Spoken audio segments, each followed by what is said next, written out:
முருகா சரணம். நாவில் சரஸ்வதி நற்றுணையாக காக்க காக்க கனகவேல் காக்க.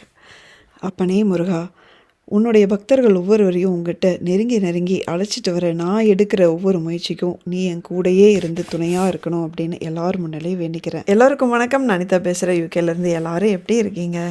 நான் நல்லா இருக்கேன். இன்றைக்கி நிஜமாக சொல்கிறேன், சூப்பரான ஒரு வீடியோ. இந்த வீடியோக்கு அப்புறமா உங்களுக்கு முருகப்பெருமான் மேலே இருக்கிற நம்பிக்கை 10 மடங்காவது அதிகமாகும் அப்படின்னு கண்டிப்பாக நான் சொல்லுவேன். இன்றைக்கி நடந்த ஒரு அதிசயம் நான் கேள்விப்பட்டதுலேருந்து என் மைண்டு அதை பல ஆங்கிளில் வந்து அதையே சுற்றி சுற்றி வந்தது நான் ஃபீல் பண்ணேன். அது அப்படியே உங்களுக்கு என்னோட கண்டென்ட்டாக கொடுக்குறேன். நம்ம சேனலுக்கு நீங்கள் புதுசாக இருந்தால் நீங்கள் யோசிக்காமல் சப்ஸ்கிரைப் பண்ணிக்கோங்க. முருகப்பெருமானை நேசிக்கவும் சுவாசிக்கவும் வைக்கும் நிறைய வீடியோக்கள் பார்த்து கொடுத்துட்ருக்கோம். அதனால் நீங்கள் வந்து எதையும் மிஸ் பண்ணிடாதீங்க. இந்த வீடியோவுக்கு தாராளமாக நீங்கள் ஒரு லைக் போடலாம். மிக்க நன்றி. இப்போ நம்ம வீடியோக்குள்ளே போகலாம். இப்போது முருகப்பெருமானை கும்பிட்டா சோதனைகள் வரும். எந்நேரம் நீ வந்து சாமி கும்பிட்டே இருக்க, ஆனால் உனக்கு கஷ்டம் இல்லாமலாம் இருக்குது. இப்போ கோயிலுக்கு போய் நடக்கிறியே, இப்போ வாழ்க்கையில் அப்படி என்ன நடந்துருச்சு? இது மாதிரி எல்லா கமெண்ட்டையும் நம்ம எல்லாருமே கேட்டுட்டு தான் இருப்போம். இது எல்லாத்துக்கும் இந்த வீடியோவில் பதில் இருக்குது. அதனால் தயவுசெய்து ஸ்கிப் பண்ணிடாதீங்க. இதில் உங்களுக்கு சம்மந்தமாக என்ன கேள்வி இருந்தாலும் நீங்கள் எனக்கு கமெண்ட் பாக்ஸில் போடுங்க. இப்போது இதில் நான் வந்து ஒரு 3 விஷயங்கள் வந்து உங்களுக்கு சொல்ல போகிறேன். 3மே ஒன்று ஒரு சப்ஸ்கிரைபரோடது, இன்னொன்று என்னோடது, இன்னொன்று நம்ம எல்லாருக்கும் தெரிஞ்ச ஒருத்தரோடது. இது எல்லாத்துலேயுமே பார்த்திங்கன்னா ஒரு ஒற்றுமை இருக்கிறத கவனிக்கலாம். முருகப்பெருமானுடைய அந்த முருக பக்திக்கு பின்னாடி இருக்கிற சூட்சமும் இதில் உங்களுக்கு நல்லாவே புரிபடும். இப்போது ஃபஸ்ட்டு நான் என்னோட இதுலேருந்து ஆரம்பிக்கிறேன். ரொம்ப சுருக்கமாக சொல்கிறேன். இதில் உங்களுக்கு பாதி கதை ஆல்ரெடி முன்னாடியே தெரிஞ்சிருக்கும். நான் வந்து சின்ன வயசுலேருந்து முருக பக்தர். நான் எப்போ அப்படின்னா, நீங்கள் காலேஜ் முடித்து ஆஃபீஸ் போய் கிட்டத்தட்ட ஒரு 22, 25 வயசு வரைக்கும் பார்த்திங்கன்னா முருகர் மட்டும்தான் எனக்கு கடவுள். இருக்கும்போது 2011 பார்த்தீங்க அப்படின்னா எனக்கு சாய்பாபா என் லைஃப்பில் என்ட்ரி கொடுக்குறாரு. அந்த சமயத்துலேயே வந்து என்னுடைய மேரேஜுக்காக நான் வந்து முருகப்பெருமான் கிட்ட மிகப்பெரிய ஒரு வேண்டுதல் பழனி முருகன் கிட்ட வைக்கிறேன். ஆனால் அந்த வேண்டுதலை செய்ய தவறுறேன். அதுக்கப்புறம் சாய்பாபாவை கும்பிட ஆரம்பிக்கும் போது மற்ற எல்லா கடவுளோட சேர்த்து ஒரே கடவுளாக முருகப்பெருமானையும் வந்து கும்பிட்டுருக்கேன். முருகப்பெருமானை எந்த இடத்துலையும் விடலை. பட் கண்டிப்பாக அது அவர்கிட்ட இருந்து எனக்கு ஒரு டிஸ்டன்ஸ் க்ரியேட் ஆகிடுது. இந்த சமயத்தில் 2022 எனக்கு ஒரு கனவு வருது. பழனிமலை சுவர் வந்து இடிஞ்சு நிற்கிற மாதிரி எனக்கு ஒரு கனவு வருது. எனக்கு அவங்க தான் தூக்கி வாரி போடுது. நம்ம சாய்பாபாவை வந்து விழுந்து கும்பிட்டுருக்கும்போது இப்படி முருகன் நமக்கு ஒரு கனவு ஏன் கொடுக்குறாரு அப்படின்னு யோசிச்சு பார்க்கும்போது நான் வேண்டுன்னு அந்த வேண்டுதல் நிறைவேற்றாதது எனக்கு புலப்படுது. அதுக்கப்புறமா நான் ஜஸ்ட்டு கோயிலுக்கு மட்டும் போகிறேன். இன்னும் நான் வேண்டுதலை நிறைவேற்றல. ஆனால் பழனிக்கு மட்டும் போயிட்டு வரேன். இங்கே யூகேக்கு வந்துடுறேன். யூகேக்கு வந்த உடனே 3 வாரத்தில் எங்கள் அண்ணன் தவறிடுறாங்க. அதுக்கு முந்தின வருஷம் தான் எங்கள் அப்பா இறந்துருக்காரு. ஸோ எங்களுக்கு வந்து மிகப்பெரிய ஒரு அதிர்ச்சி, லைஃபு புரட்டி போட்ட மாதிரி ஆகிடுது. அதுலேருந்து நான் எந்த சாமியுமே கும்பிடாமல் 1.5 வருஷம் இருக்கேன். இந்த சமயத்தில் 1.5 வருஷம் கழித்து சாய்பாபா திரும்பியும் வந்து எனக்கு ஸ்ட்ராங்காக திரும்ப எல்லா டைரெக்ஷன்லேருந்து நீ திரும்ப சாமி கும்பிடு அப்படிங்கிற ஒரு அந்த கைடன்ஸ் எனக்கு வந்துகிட்டே இருக்குது. திரும்பியும் அதே பழனிமலை கோயில் வந்து எனக்கு கனவுல வருது. 2 நாள். இப்போது மீதி 2 கதையும் நான் சொல்கிறேன். அதுக்கப்புறமா வந்து நான் ஏன் இதை சொன்னேன் அப்படிங்கிறது உங்களுக்கு நல்லாவே புரியும். இப்போது நான் வந்து அடுத்தது நம்மளுடைய சப்ஸ்கிரைபர் ஒரு சகோதரியோட இந்த கதையை சொல்கிறேன். சகோதரிக்கு மார்ச் 2023 அப்போ இருந்து அவங்களுக்கு ஒரு பேட் டைம் மாதிரி ஸ்டார்ட் ஆகுது. அதிலிருந்து அவங்களுக்கு லைஃப்பில் வந்து என்ன ஆகுதுன்னா எல்லாமே ஒரு மாதிரி நெகட்டிவாக நடக்குது. எல்லாமே டவுன் ஆகுது. அவங்க எடுக்கிற எதுவுமே வந்து சக்ஸஸ்ஃபுல்லாக போல் எடுக்கிறது எல்லாமே வந்து என்ன பண்ணாலும் அது டவுன் ஆகிடுது. அதனால் சகோதரியும் வந்து ஸ்லோவாக அவங்க மென்டலி டவுன் ஆகிட்டே போகிறாங்க. அவங்க எனர்ஜி லூஸ் பண்ணுறாங்க. அவங்களுக்கு டிப்ரெஷன் நாளுக்கு நாள் அதிகமாகிட்டே வருது. அப்போ என்ன ஆகுதுன்னா கிட்டத்தட்ட செப்டம்பர் மாதம் ஆகும்போது, மார்ச்லேருந்து செப்டம்பர் 6 மாதத்தில் வந்து அவங்க அடைஞ்ச அந்த இன்னல்களுக்கு அளவே கிடையாது. அப்போ வந்து அவங்க டிப்ரெஷனோட உச்சகட்டத்துக்கு போயிடுறாங்க. அப்போ தான் வந்து அவங்களுக்கு நிறைய வாட்டி தற்கொலை எண்ணமும் வருது. அந்த அளவுக்கு அவங்க லைஃப்பில் வந்து நிறைய பார்த்துட்றாங்க. அவங்களுக்கு என்ன விஷயம் அப்படிங்கிறது நம்ம பார்க்க வேணாம். பட் அவ்வளோ தூரம் அவங்க வந்து கஷ்டப்படுறாங்க. அப்போது தான் அவங்களுக்கு எப்போல்லாம் வந்து அந்த தற்கொலை எண்ணம் வருதோ அப்போல்லாம் அவங்களுக்கு ஒரு காட்சி வந்து மனசில் ஃப்ளாஷ் ஆகுது. அவங்க மைண்ட்லேயே ஃப்ளாஷ் ஆகுது. எப்படின்னா ஒரு 5 வயசு குழந்தை. அந்த 5 வயசு குழந்தை யார் அப்படின்னா சகோதரி தான். அந்த 5 வயசு குழந்தையா சகோதரி வந்து ஒரு பழைய ஒரு கோயில் முன்னாடி நின்றுட்டுருக்காங்க. இப்படி ஒரு தடவை 2 தடவை இல்லை, எப்போல்லாம் தற்கொலை முயற்சி வருதோ அப்போல்லாம் இந்த மாதிரி ஒரு இது வந்து ஃப்ளாஷ் ஆகுது. அப்போ கூட சகோதரிக்கு வந்து இது ஏன் வருது என்ன வருதுன்னு அவங்களுக்கு அது பெருசாக ஒரு ஈடுபாடு இல்லை. அது தெரிஞ்சுக்கணும் அப்படிங்கிற ஆர்வமே கிடையாது. அவங்களுக்கு அது ஃப்ரீயாக விட்டுடுறாங்க. அவங்களோட பிரச்சனையிலேயே தான் மூழ்கிட்டு இருக்காங்க. அதுலேருந்து அவங்க வெளியே வரல. அப்போ கூட வந்து நம்மளுடைய ஆஸ்தான கடவுள்னு ஒன்று இருக்கும், நம்மளுடைய குலதெய்வம்னு ஒன்று இருக்கும். அப்படி ஏதோ ஒரு மைண்டை வந்து மாற்றி அந்த உதவியை நாடணும் அப்படின்னு அவங்களுக்கு தோணலை. அவங்க வந்து அவங்க பிரச்சனைக்குள்ளேயே தான் இருக்காங்க. இந்த மாதிரி சமயத்தில் அவங்களுக்கு எதேச்சையாக முருகனோட அந்த சில மெசேஜ், சில விஷயங்கள் வந்து யூடியூப்லேயும் வந்து அவங்களுக்கு அப்படியே தென்பட ஆரம்பிக்குது. அப்போ தான் அவங்களுக்கு வந்து ஒரு விஷயம் தோணுது. என்ன அப்படின்னா, அந்த நம்மளுக்கு ஒரு ஃப்ளாஷ் ஆகி அடிக்கடி ஒரு காட்சி வந்ததே, அது வந்து எந்த கோயில், அங்கே இருக்கிறது அந்த 5 வயசு குழந்தை நான் தானே அப்படிங்கிற மாதிரி அவங்களுக்கு சில கேள்விகள் வருது. சரி, இதை ஏன் வந்து நம்ம அம்மா அப்பாக்கிட்டே கேட்டு தெரிஞ்சுக்கூடாது அப்படின்னு சொல்லிட்டு அவங்க பேரண்ட்ஸ் கிட்ட வந்து இவங்க கேட்குறாங்க, எனக்கு ஏன் அப்படி ஒரு காட்சி வருது அப்படின்னு. அங்கே தான் இருக்க மிகப்பெரிய ஒரு ட்விஸ்ட்டு. அப்போ தான் அவங்க அம்மா சொல்கிறாங்க, அங்கே உன்னை 5 வயசுலேயே வந்து ஒரு குறிப்பிட்ட ஒரு கோயில் பேர், முருகன் கோயில் பேர் சொல்லி 5 வயசுலேயே உனக்கு முருகனுக்கு தத்து கொடுத்தாச்சு, அந்த கோயிலில் தான் வந்து தத்து கொடுத்துருக்கோம் முருகனுக்கு அப்படின்னு சொன்னோன்னே இவங்களுக்கு தூக்கி வாரி போடுது. இப்போ தான் அவங்களுக்கு வந்து சில விஷயங்கள் புலப்படுது. அப்போ என்னென்னா, உடனே அடித்து பிடிச்சிட்டு சகோதரி அவங்க வீட்டிலேருந்து 15 கிலோமீட்டர் தள்ளி அந்த கோயில் இருக்குது. உடனே அந்த கோயிலுக்கு போகிறாங்க. போகும்போது அங்கே போயிட்டு சாமி கும்பிடுறாங்க. அப்போ தான் வந்து முருகனோட அந்த என்ட்ரி அவங்களுக்கு ஸ்டார்ட் ஆகுது.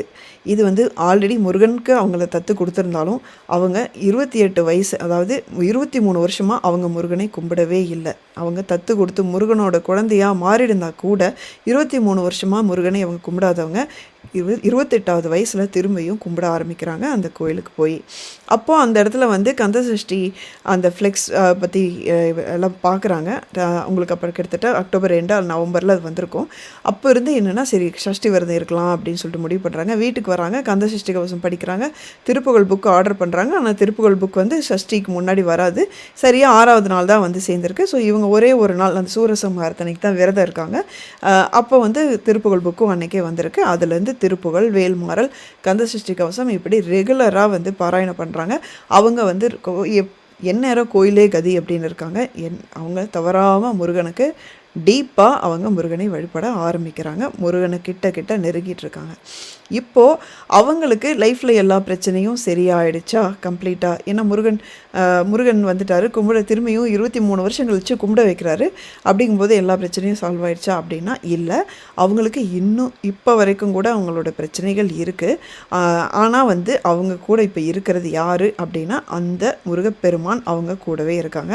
இப்போ சகோதரியோட நிலைமை என்ன அப்படின்னா, அந்த 6 மாதம், அது கிட்டத்தட்ட ஒரு 8 மாதத்தில் பல தடவை தற்கொலை எண்ணம் வந்த சகோதரிக்கு இப்போ அந்த எண்ணம் கிடையாது. அவங்களுக்கு பிரச்சனைகள் இருந்தாலும் அவங்க கூட யார் இருக்காங்க அப்படிங்கிறது சகோதரிக்கு தெரியும். அதனால் அந்த எண்ணமே வர்றது கிடையாது. அவங்களுக்கு ஒரு விஷயம் தெளிவாக புலப்படுது. இது அவங்களே எனக்கு மெசேஜில் சொன்னது. என்னுடைய கர்மாவனால தான் அவ்வளோ இன்னல்கள் நான் வந்து சந்திச்சிட்டு இருந்திருக்கேன். அப்போ தான் வந்து முருகப்பெருமான் என்ட்ரி கொடுக்குறது. ஒவ்வொரு தடவையும் நான் தற்கொலை பண்ண முயற்சி பண்ணும்போதெல்லாம் வந்து அந்த காட்சியை வந்து ஃப்ளாஷ் பண்ண வச்சுட்டு, நீ என்னோட குழந்தை, உனக்கு 5 வயசில் உன்னை என்னை தத்து கொடுத்துருக்காங்க அப்படின்னு சொல்லி அந்த காட்சியை வந்து காட்டியிருக்காரு. உன்னை எப்படி நான் வந்து தற்கொலை பண்ண விடுவேன் அப்படின்னு சொல்லிட்டு ஒவ்வொரு தடவை அந்த எண்ணம் வரும்போது அவங்களுக்கு அந்த ஃப்ளாஷ் ஆகிட்டே இருந்திருக்கு அந்த காட்சி. சகோதரி வந்து அது பின்னாடி தெரியும் போது தான் அவங்களுக்கு எல்லாமே புலப்படுது.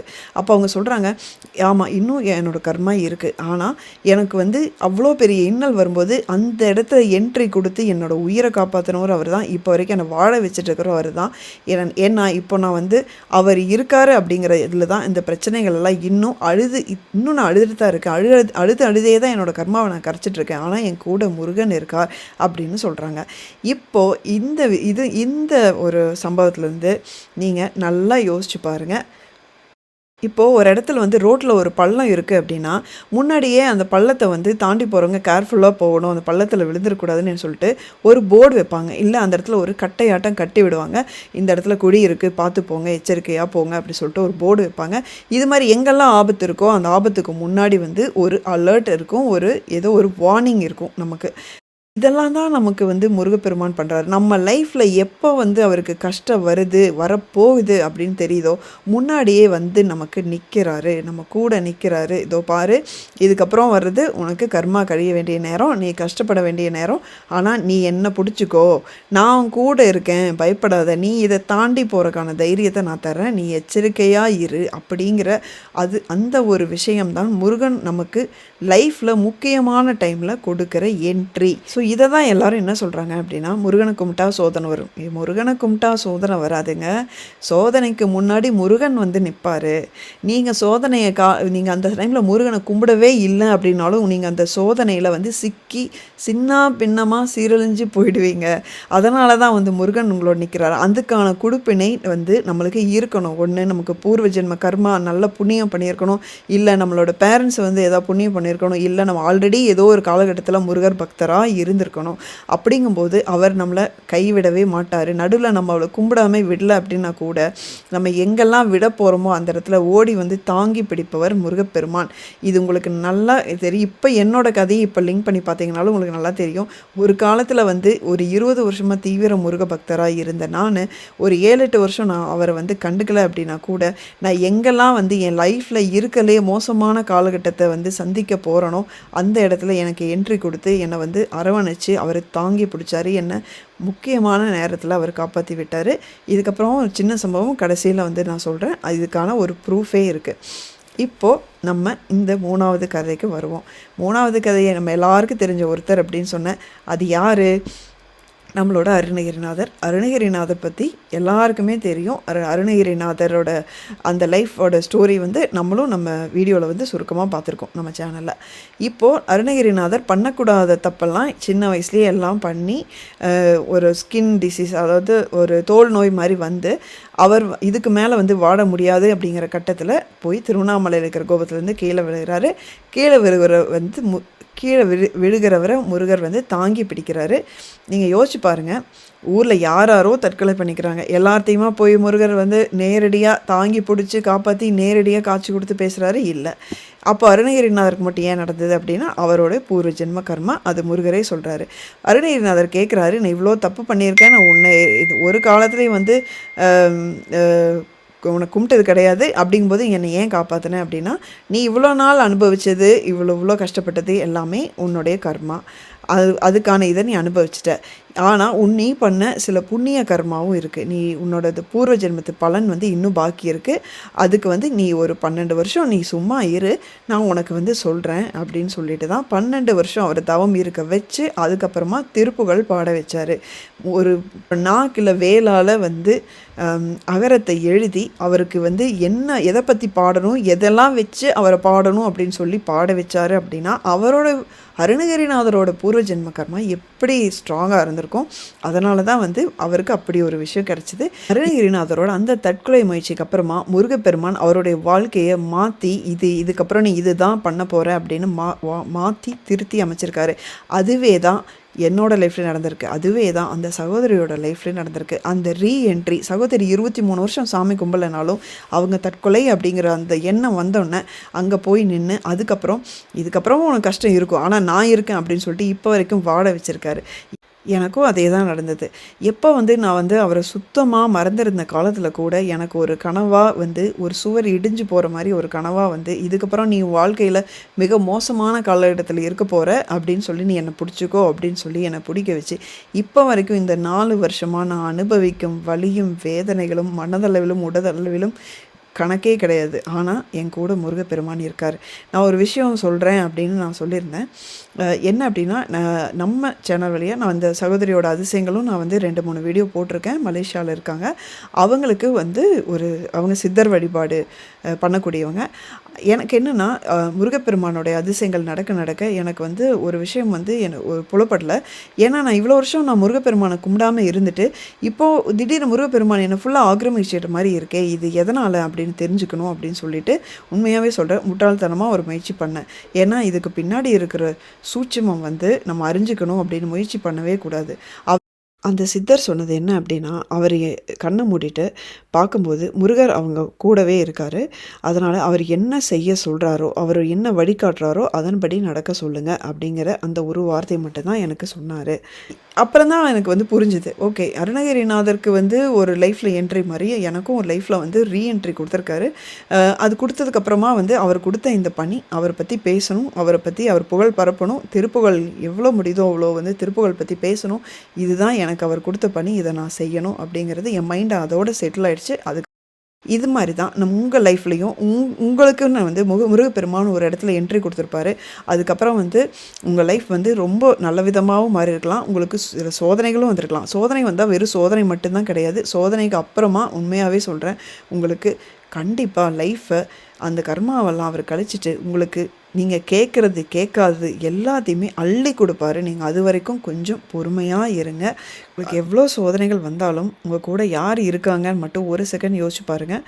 உங்கள் கூட முருகப்பெருமான் இருக்கார். அவன் இருக்க பயமேன், அவரோட வாசகம் யாம் இருக்க பயமேன். அதை ஒவ்வொரு தடவையும் யோசிங்க. யோசிச்சுட்டு தைரியமாக இருங்க, போராடுங்க. கண்டிப்பாக உங்களுக்கான அந்த ஒரு பிரகாசமான நிம்மதியான வாழ்க்கை வந்து சீக்கிரமாக காத்துட்ருக்கு.